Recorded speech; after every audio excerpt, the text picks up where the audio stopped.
The MAGA movement is fundamentally built on hypocrisy, the type of hypocrisy that allows Donald Trump or Karoline Leavitt to say that they love free speech while locking up college students for writing an op-ed or peacefully protesting, the type of hypocrisy that allows Karoline Leavitt to ban the AP from the White House press pool, all because they won't use the Gulf of Mexico's preferred pronouns that Donald Trump changed. It is absolutely ridiculous, and it is what Karoline Leavitt was called out to her face over in a public interview. Yes, people were watching it, and Karoline Leavitt wasn't happy, and that is why we are going to get into it all. But before we do, if I could quickly ask you to leave a like on this video, and if you haven't already and you enjoy our channel, to hit that subscribe button. It goes a long way, and it really does mean a lot to me. Now, before we get into Leavitt being called out to her face in that interview that I talked about, first we got to get the context, which is Caitlin Collins asking Karoline Leavitt about her banning the AP in this clip right here. That's an invitation that is given, and there are hundreds of outlets on this campus. Many of you in this room who don't have the privilege of being part of that pool every single day and getting to ask the president questions. We reserve the right to decide who gets to go into the Oval Office, and you all have credentials to be here, including the Associated Press, who is in this briefing room today. But isn't it retaliatory in nature is the argument, because the reason that the AP was barred, which they said was because they're not using the phrase Gulf of America, they're using Gulf of Mexico in line with their standards. And so the question here is this setting a precedent that this White House will retaliate against reporters who don't use the language that you guys believe reporters should use? And how does that align with the First Amendment commitment that you were just talking about? I was very upfront in my briefing on day one that if we feel that there are lies being pushed by outlets in this room, we are going to hold those lies accountable. And it is a fact that the body of water off the coast of Louisiana is called the Gulf of America. And I'm not sure why news outlets don't want to call it that, but that is what it is. The Secretary of Interior has made that the official designation in the geographical identification name server, and Apple has recognized that, Google has recognized that, pretty much every other outlet in this room has recognized that body of water as the Gulf of America, and it's very important to this administration that we get that right, not just for people here at home, but also for the rest of the world. Sure. Like I said, this is the hypocrisy of MAGA, and how Karoline Leavitt likes to frame it is that they're actually allowing in more transparency because we're hearing different voices in the news, and really it's just conservative hacks and propagandists. And that's the line MAGA media always delivers, that the mainstream media is always on the same talking point that favors Democrats. First of all, that's not true. But when has the MAGA media ever not delivered the same talking point? All they do is push propaganda for Donald Trump. Sometimes they're paid for it, and sometimes they're paid for it by the Russians, as we've seen with Tim Pool, who is just at a White House press briefing. So don't give me any of this BS. But it is that BS that led the AP to sue Karoline Leavitt. And of course, we got to check that out before we get to her being confronted to her face about that lawsuit and her hypocrisy. A few weeks ago, the Associated Press sued 3 Trump administration officials after being barred from some White House events and spaces, citing a violation of the First and Fifth Amendment. The lawsuit, filed in federal district court in Washington, comes after over a week of the White House punishing the AP for not changing its guidelines on the Gulf of Mexico, which Donald Trump calls the Gulf of America. So Karoline Leavitt was hit with a personal lawsuit from the AP, and clearly she still hasn't gotten over those angry feelings, but she was asked about it today at an event with Axios around the White House Correspondents Association dinner, and the answer she gave was just so nonsensical. We're going to check it out. Curtailed access to the Associated Press, which reaches half the world's population every day. The most definitive photo of President Trump, the fight, fight, fight photo after the assassination attempt in Butler, Pennsylvania, was made by Evan Vucci, who's the chief photographer in Washington for the Associated Press. Do you worry about history being lost with these new restrictions? I don't view them as restrictions. We view them as opening access to more outlets, more voices, more news journalists and outlets. We shouldn't have a few outlets who have a monopoly over the briefing room or over that 13-person press pool that covers the president. And so we've actually ensured that more print outlets, like Axios, have a greater chance of being part of that 13-person press pool. There are thousands of outlets who have White House press credentials. There are hundreds that actually show up every day and cover the beat. Why should a single outlet have the privilege of being in that 13-person press pool every single day. And so the changes we've made have actually created more transparency, more accessibility, and greater access for a broad variety of outlets and a diversity of journalists, which I think is a good thing. And we've seen that play out. I mean, we started this.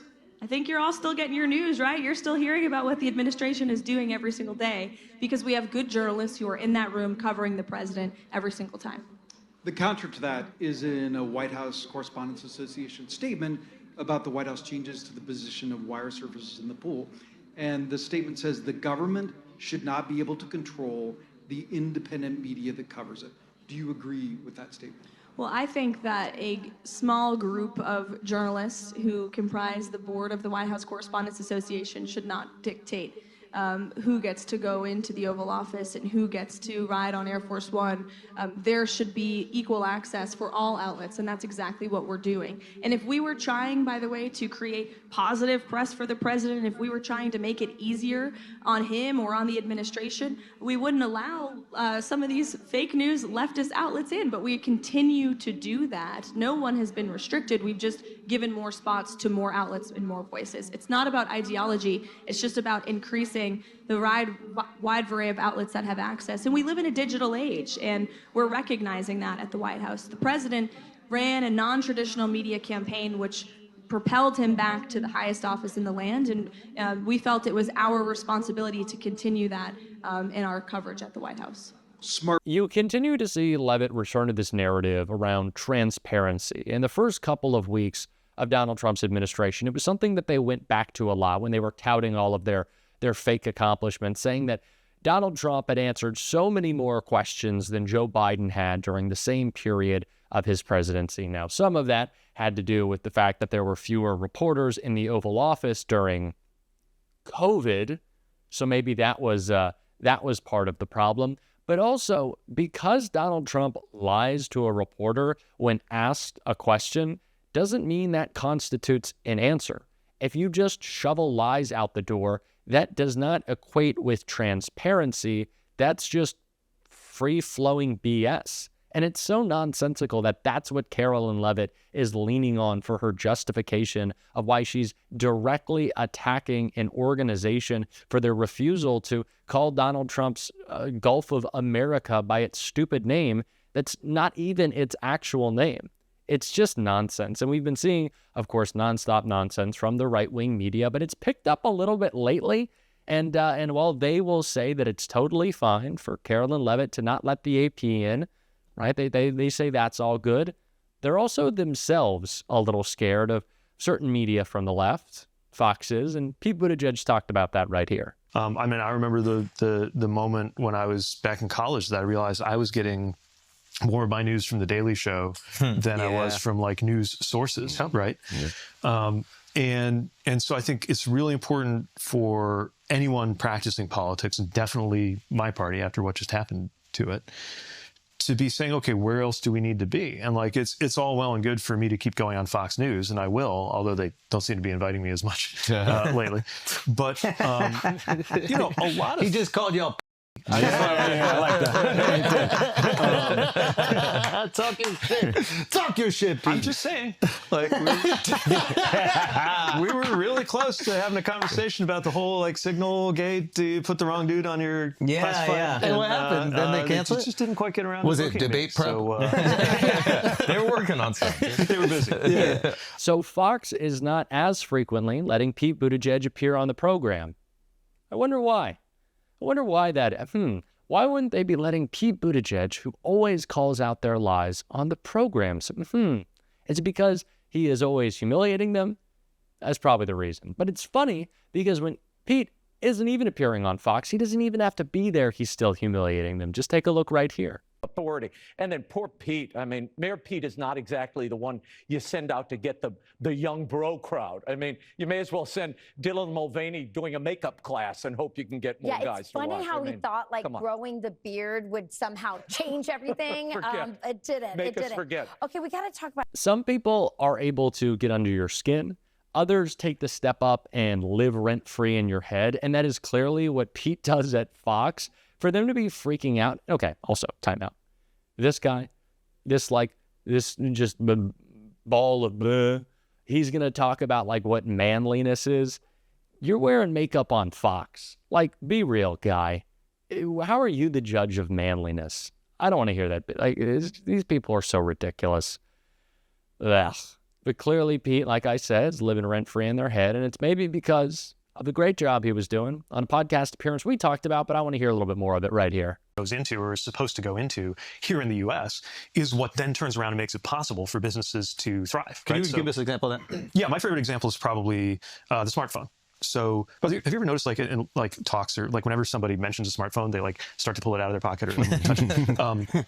But so the federal government could not have invented the iPhone, right? Like I don't think any of us would want a phone that was like invented by the federal government. That thing would suck. That is like all of the design, the manufacturing, supply chains. That's the kind of thing that corporations can do very well, and Apple did it very well, and their competitors.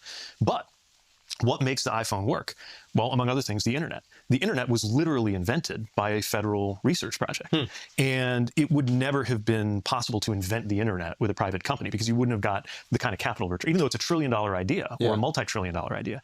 You know, companies can do multi-billion dollar ideas, but $1 trillion idea, like inventing the internet, that requires basic research. And that's the kind of thing the government's supposed to do, among many other things. It requires basic research? What does that mean? Yeah, by basic research, I mean things that are so fundamental that you actually don't know for 50 or 100 years if they're going to have a return. They might never work out. Oh, right. Yeah, you can't look at it as this thing is going to be profitable. It has to be so it's different benevolent from endeavor for society. Yeah, it's different from research on like a pharmaceutical company researches a new medication, expecting that they're going to there's going to be a return in the next 10, 20 years. Right, at least kind of within the kind of profit right. But public parks is another version of this and stuff like that. Yeah, it's like you can't privatize the public park. Right, this is the whole idea of public goods. Right? This is why we have governments, why we collect taxes. God, we're turning into such libs already, dude.